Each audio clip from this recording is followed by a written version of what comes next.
Hello, it's April 2022. I just wanted to briefly talk about a video that I watched with regards to someone who was a self-made multi-millionaire. And there was a few key points that stuck out for me. And looking at his childhood, because we heard the story of his childhood, coming from a family struggling with money and everything else, and he wanted to show also that he was as good or better than his siblings. It put him on a path in life that he pursued wealth, and he just kept the ball rolling and rolling. And one of the key things that he said, there was a point in his career, and he was into real estate.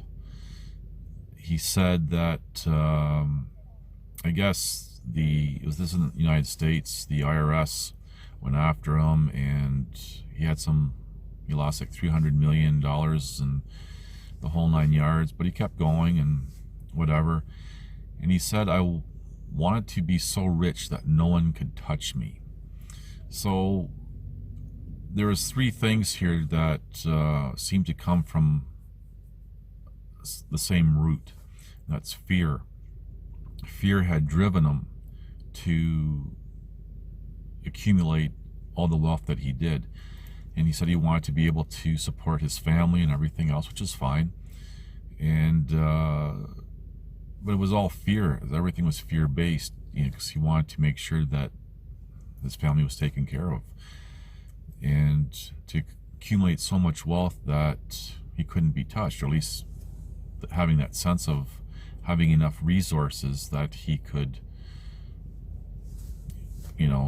defend himself or protect himself and his family and his investments and everything else. And I found that really interesting. It kind of really stuck out with me how when we look at people, for example, who may have grown up very poor and struggling and stuff, and how some of these people go to have great success, say financially, or fame and fortune and all this other stuff. And when you look throughout, just think about people in your life who have become successful in something, on any topic. What was their driving force behind them? And usually it was something that they lacked when they were younger. You see, for example, kids who may not have been, good looking for kids, right? The ugly duckling. And later in life, at some point, usually you see this in the teen years, they go to the gym and start focusing on their appearance and become very attractive people later on in their adult life. Some people will find that later in life. And looking back, you start to see especially when people reinvent themselves. I hate using that, but whatever. How they go to something that in their life was missing, or they thought was missing, or they lacked, or whatever, and they focus on that and excel in that. And it's just very interesting how human nature is that way, where whatever, especially in your childhood, whatever was missing, you end up pursuing to prove to yourself or to the world or whatever. And the underlying theme is fear-based and lacking. So, just reflect on your own life and think about what's driving you, whatever it is, whether it be a career, whatever it is that you're looking for. Maybe it's just sitting on a beach on a tropical island and enjoying the sun and life. You may not even have to be rich to do that, but whatever. But think about what is motivating you in your life. And I'm just going to segue for a moment, where we see, for example, especially with the countless of social justice movements, and even the worldwide one with what I call now the old worldwide current events and what was being imposed, and how, for example, everything is pretty much back to the way it was before 2020, and there are still people going along with it and even trying to tell other people that they should be, and getting all irate. And when you look at most people in the world, you know, they just have as a descriptive, just a normal, boring life. And one of the reasons that we see a big spike with people adhering to a social justice movement is because we've omitted, for example, the rite of passage as human beings.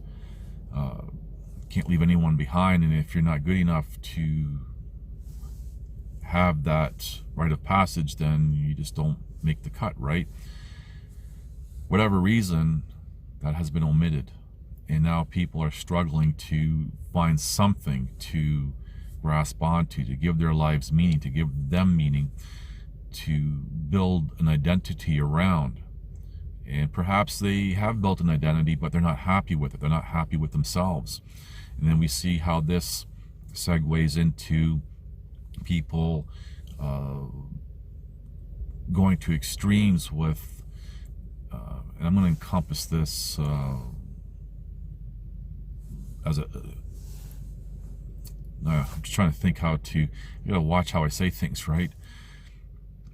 How they modify their bodies and want to be something that they're not, say biologically, and because they're missing something. They're missing some sort of, for example, feeling of importance. So, you know, we look at what drives us, who we are, what we need to build our identities around, because we all have that need. You get into a profession, you obtain a title, you build your identity around that, whether it's legitimate or not, that's not the point. And the rise in social justice, because people have that desire to be a part of something. They want to be a part of something, especially something big, rather than just accept, you know, hey, I'm going to be the best person I can with friends, family, you know, just in my little tiny circle.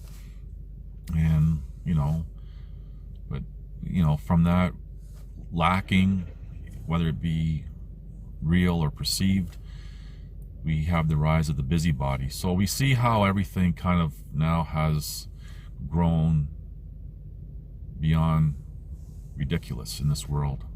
So I just wanted to give you a few things to think about. Thank you for watching. Please like, subscribe, comment, and share.